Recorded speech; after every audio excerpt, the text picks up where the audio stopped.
লগে নতুন ফ্রিজ আইছে। খালাম্মা, এটাও দেখি ওয়ালটন ফ্রিজ।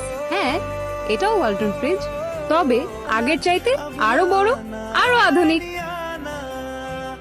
শোন, তোর স্বামীকে বল একটা ভ্যান নিয়ে আসতে। কেন খালাম্মা, কোনো কাম আছে? এত বড় ফ্রিজ কি মাথায় করে নিয়ে যাবি?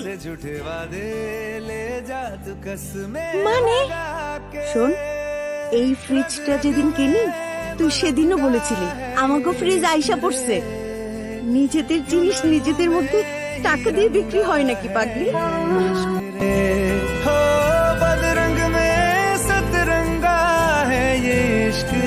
এমন অনেক ছোট ছোট গল্পের সমন্বয়ে ওয়ালটন আজ বাংলাদেশের মানুষের পছন্দের সেরা ব্র্যান্ড।